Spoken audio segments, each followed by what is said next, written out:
সময় থেমে থাকে না, নদীর জলের মতো সময় বয়ে চলে। সময়ের গতি ভীষণ তীব্র।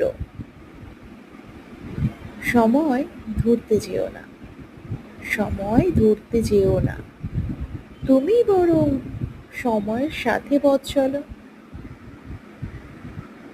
সময়কে ধরতে গিয়ে না তোমার আসল কাজটাই বন্ধ হয়ে যায়, কারণ সময়ের কথা তোমাকে শুনতে হবে, সময় কারোর কথা শোনে না।